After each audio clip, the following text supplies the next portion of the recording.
The Green Mile cast reveals what most fans never figured out. It's been called one of the greatest Stephen King adaptations ever made, a film so profoundly moving that even the toughest viewers admit to shedding tears, a story that somehow made us fall in love with a man on death row. The Green Mile. For millions of movie lovers, this tale of supernatural healing, injustice, and redemption ranks among the most emotionally devastating films ever created. But what if I told you that beneath its familiar surface lies a world of secrets that even the most dedicated fans have never uncovered? Today, we're pulling back the curtain on the Green Mile's most closely guarded mysteries, revelations straight from the cast and crew who brought this beloved story to life, the hidden meanings, the on-set revelations, the symbolic details placed throughout the film that completely transform how you understand Paul Edgecombe's journey. From Hanks's surprising confessions about his character's spiritual journey, to the remarkable transformation of Michael Clarke Duncan as John Coffey, to the scenes that would have given the film an entirely different meaning. This is the untold story of the Green Mile. And I promise you this, by the time we're done, you'll never see the Green Mile the same way again. The film that almost wasn't. Before we dive into the cast's revelation, we need to understand something remarkable. The Green Mile almost never made it to theaters at all. After the commercial disappointment of The Shawshank Redemption, yes, believe it or not, that film was initially considered a box office failure, director Frank Darabont was hesitant to adapt another Stephen King prison story. Studios were equally skeptical, questioning whether audiences would sit through a 3-hour death row drama. Tom Hanks's involvement was crucial to getting the film greenlit. His star power after Forrest Gump and Saving Private Ryan made studios pay attention, but even then, pushed the film's runtime significantly. What few people realize is that Darabont took an enormous risk by refusing to compromise on the film's length. He understood that the story needed every minute of its runtime to develop its characters and emotional impact properly. This stubborn dedication to artistic integrity set the stage for what would become one of Hollywood's most emotionally resonant films, a story that needed every minute of its runtime to work its magic on our hearts. The Prison That Made the Mile. One of the most crucial elements in creating the film's authentic atmosphere was the decision to build the entire death row set from scratch. Unlike The Shawshank Redemption, which filmed in a real prison, The Green Mile required a customized environment that could accommodate the specific needs of the story. Production designer Terrence Marsh, who had previously won Oscars for Dr. Zhivago and Oliver, constructed the mile with historical precision. The green linoleum that gives the mile its name was exactly the shade used in southern prisons of that era. Even the wiring and light fixtures were period authentic. David Morse, who played Brutus Brutal Howell, has discussed how the meticulously designed set affected the cast's performances. That set was something else. The Green Mile corridor itself was designed to create a sense of mounting dread the further you walked down it. The cells got darker, the lighting more ominous. The set wasn't just a backdrop, it became a character in the film. The production team even constructed a fully functional electric chair, nicknamed Old Sparky, that could simulate the execution sequences with terrifying realism. Special effects coordinator Charles Gibson built the chair with the ability to create controlled smoke and lighting effects that made the execution scenes disturbingly realistic. Sam Rockwell, who played Wild Bill Wharton, has noted that the execution scenes created a uniquely tense atmosphere on set. For Dell's botched execution, multiple cameras were used to capture the scene in as few takes as possible, as the prosthetic effects and pyrotechnics were both expensive and emotionally taxing for the cast and crew. The cast has revealed that Frank Darabont actually allowed them to experience the cell block in complete silence before filming began. For an entire afternoon, the actors were assigned to their characters' positions, guards at their posts, prisoners in their cells, and told to simply exist in the space without speaking. This exercise helped them internalize the weight and routine of prison life that would inform their performances. The characters behind the characters. What many viewers don't realize is that each of the main actors developed extensive backstories for their characters, details never explicitly mentioned in the film, but which informed every gesture, every line reading. Tom Hanks has discussed how he created a personal history for Paul Edgecombe that went far beyond the film's narrative. He envisioned Paul as a man who had seen combat in World War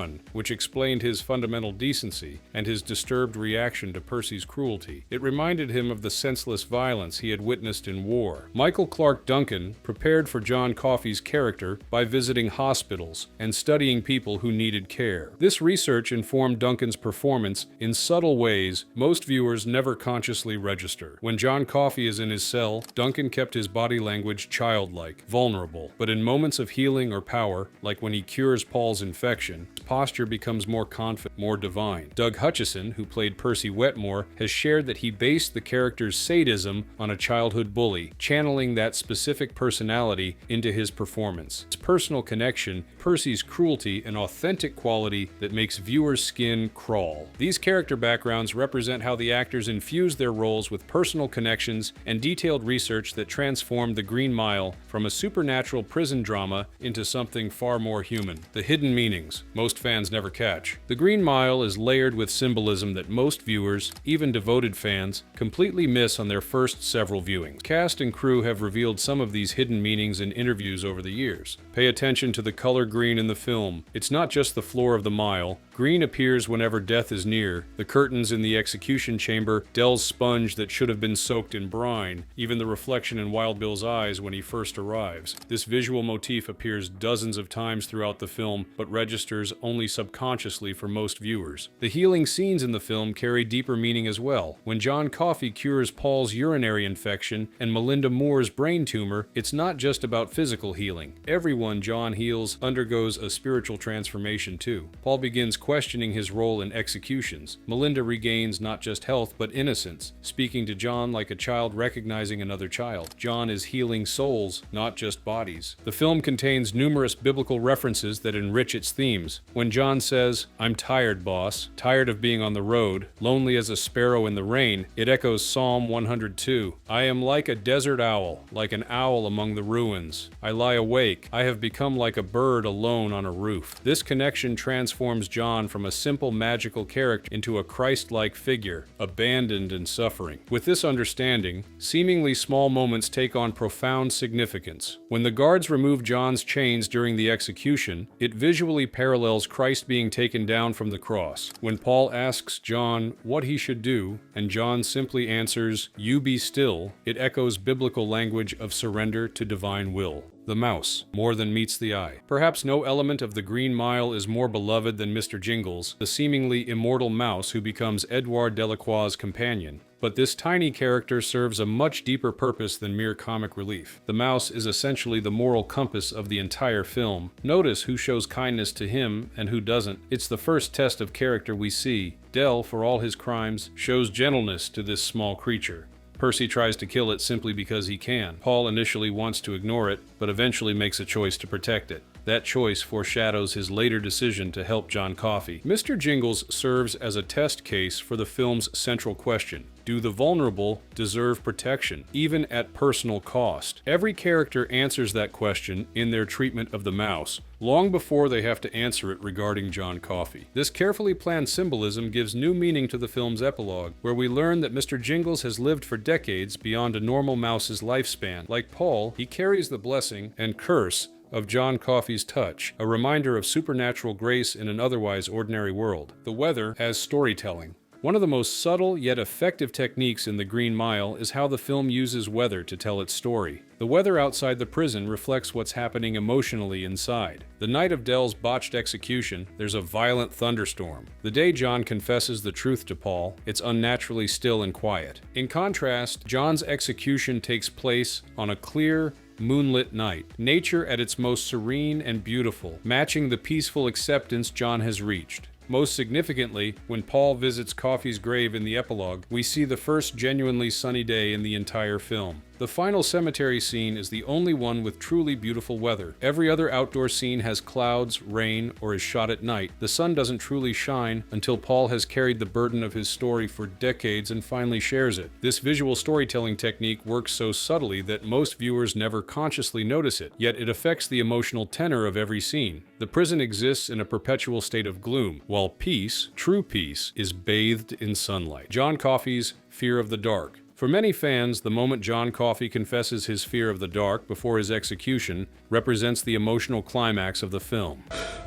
I was afraid of the dark. This powerful moment comes directly from Stephen King's novel, where Coffey's fear of the dark is explicitly described. What makes this scene so effective is how it humanizes John Coffey. Despite his supernatural gifts and Christ-like qualities, he experiences a very human fear that connects with audiences on a profound level. The gentle giant who can heal others still needs human compassion himself. This aspect of John's character transforms how we understand the guard's final gesture of not placing the traditional hood over John's face during the execution. It's not just protocol being broken, it's an act of profound mercy toward a man afraid of the dark. The Percy Wild Bill connection. One of the most disturbing relationships in The Green Mile is between Percy Wetmore and Wild Bill Wharton. The two characters represent different kinds of evil. The institutional kind, represented by Percy with his political connections, and the chaotic kind represented by Wild Bill. The interaction where Wild Bill grabs Percy and whispers obscenities to him, traumatizing him into later freezing during Dell's execution, creates a crucial link between these two antagonists. Similarly, the karmic justice of Percy being driven insane by the evil that Wild Bill had breathed into John Coffey creates a poetic closing of their narrative circle. Studio executives reportedly pushed to reduce Percy's role, arguing that he distracted from the main story. Darabont understood that without showing this more mundane, bureaucratic evil alongside Wild Bill's violent chaos,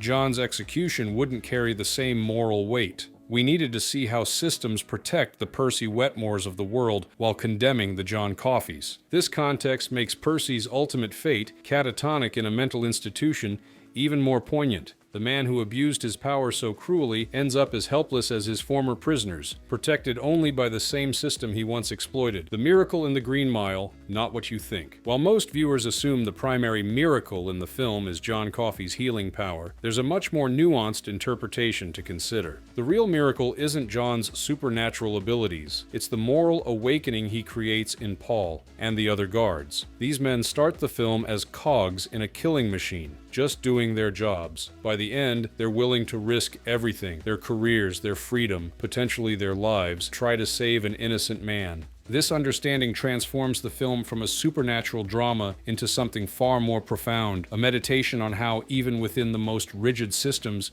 human conscience can awaken and lead to moral courage. John finds his own miracle as well. He finds men willing to treat him with dignity and believe in his innocence, even if they can't save him. After a lifetime of being feared and misunderstood, he experiences compassion. That's no small thing. This layered understanding of miracles helps explain why the film has resonated so deeply with audiences. It's not just a story about supernatural healing, it's about the miracle of moral awakening in ordinary people, the capacity to recognize injustice and refuse to participate in it, even at personal cost. The famous ending, almost completely different. Perhaps the most significant revelation about The Green Mile's production is that it almost had an entirely different ending. The powerful epilogue showing an aged Paul Edgecombe, still alive decades later due to John's touch, was nearly left on the cutting room floor. Studio executives reportedly pushed to end the film with John's execution. They argued that the epilogue with the elderly Paul living at a nursing home was unnecessary and that the film was already too long. But Darabont fought for that epilogue because the film isn't ultimately about death. It's about living with the consequences of our choices. Without seeing Paul decades later, still haunted by the execution of an innocent man, the audience would miss the true weight of the story. Interestingly, the scenes with older Paul were actually the first things shot during production. This created the emotional framework for the entire film, allowing the story to be told through the lens of memory and regret. The executives' desire to cut these scenes seems unfathomable now, given how perfectly they complete the story. Without that ending, The Green Mile would be a different film altogether, a film about a magical healing rather than a meditation on mortality, guilt, and the high cost of taking part in evil, even unintentionally. The scenes you never saw. While The Green Mile's 3-hour runtime allowed Darabont to include most of his vision, several scenes were reportedly left on the cutting room floor. According to cast and crew interviews, though never officially released, these deleted moments would have provided additional context to key characters and relationships. Among these reported deleted scenes was an extended sequence showing Paul Edgecombe's first day on the job at Cold Mountain Penitentiary. This would have established that Paul had never worked on death row before, making his moral journey even more pronounced. We would have seen this idealistic young man slowly realizing what his job would actually require of him. Another reported deletion involved more scenes with Jan Edgecombe, Paul's wife, played by Bonnie Hunt. These would have shown how Paul's experiences on the mile affected his home life and relationship, explaining subtle tensions in their scenes together, particularly when Paul first mentions John Coffey. For fans of the Green Mile, these reported missing pieces add another layer of interest to an already rich cinematic experience, possibility of narrative paths not taken, and character dimensions not fully explored in the final cut. Michael Clarke Duncan, from bodyguard to Oscar nominee. The story of Michael Clarke Duncan's journey to playing John Coffey represents one of Hollywood's most remarkable transformations, from celebrity bodyguard to Academy Award nominee in just a few short years. Before The Green Mile, Duncan's life couldn't have been further from Oscar ceremonies and red carpets. Standing 6 feet 5 inches and weighing nearly 300 pounds, he had worked as a ditch digger in Chicago and later as a bouncer and bodyguard for celebrities, including Will Smith and Martin Lawrence.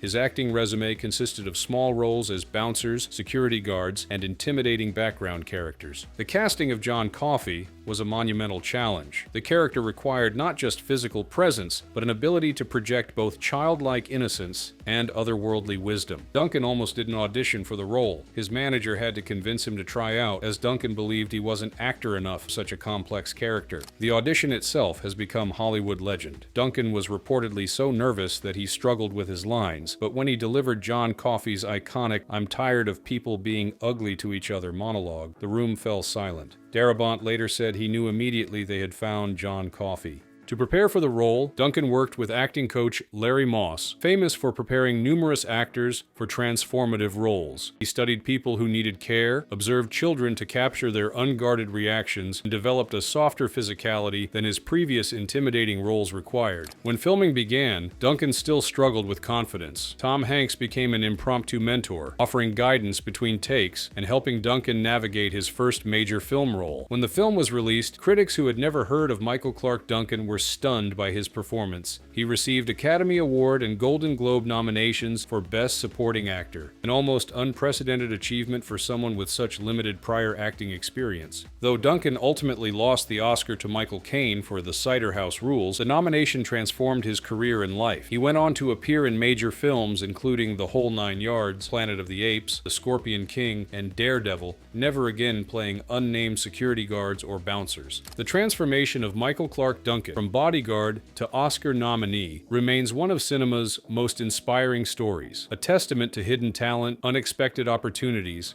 and the courage to step into greatness when the moment arrives. The film's second life. The Green Mile's box office performance was respectable but not spectacular. Opening in December 1999, it earned $136 million domestically, a solid return on its $60 million budget, but not the blockbuster numbers some had expected from a Tom Hanks film. The film found its true audience through home video and cable television. It's the kind of movie that, when people discover it, they immediately want to share it with someone they care about. It spread through word of mouth, becoming one of the most watched films on cable television and a consistent bestseller in the DVD market. A film about patience, about taking the long view, needed patience from audiences. It's not a movie you watch casually. It demands your full emotional attention. That's not always what people want in theaters, but at home, they give themselves permission to be vulnerable. By 2020, the film had firmly established itself in the canon of modern American classics, frequently appearing on lists of the most emotionally impactful films ever made. What began as a risky adaptation had achieved something far more significant than mere box office success. It had become part of America's cultural heritage. The legacy, why The Green Mile endures. As The Green Mile approaches its 25th anniversary, the question arises, why has this particular film maintained such a powerful hold on audiences when other critically acclaimed dramas have faded from memory? The Green Mile speaks to something universal: fear of death, our hope for miracles, our desire to believe that even the most broken systems might still allow for moments of grace and humanity. And it offers no easy answers to the moral questions it raises. The film doesn't preach. It doesn't tell you what to think about capital punishment or spiritual spirituality, or racial injustice. It shows you a story that touches on all those things and trusts you to wrestle with the implications. That's why it stays with people. It respects the audience's intelligence.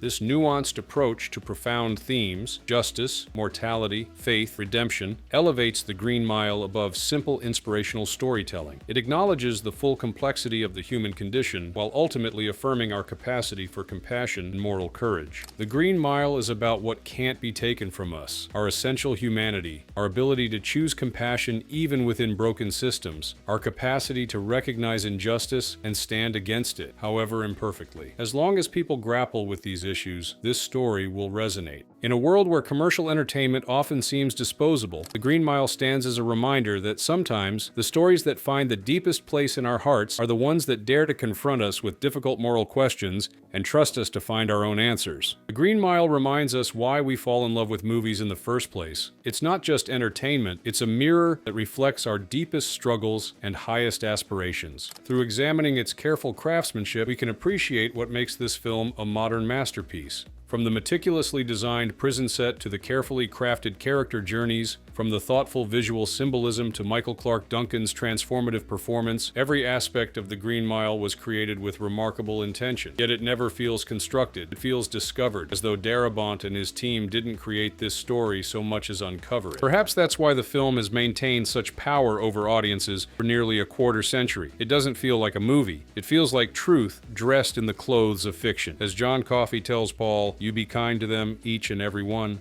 That's your job." If you've enjoyed these insights into The Green Mile, I invite you to experience the film again with fresh eyes. Look for the green color motif we've discussed. Notice how the weather reflects the emotional journey. Pay attention to Mr. Jingles and how each character's treatment of him foreshadows their moral choices. Most importantly, share this film with someone who hasn't seen it. There's something magical about watching someone experience The Green Mile for the first time, witnessing their discovery of a story that has touched so many lives. Don't forget to like this video and subscribe to our channel for more deep dives into cinema's greatest treasures. Hit the notification bell so you never miss our uploads. And leave a comment below telling us what you think is the most powerful moment in The Green Mile. Until next time, remember, we each owe a death, there are no exceptions. But sometimes, oh God, The Green Mile seems so long.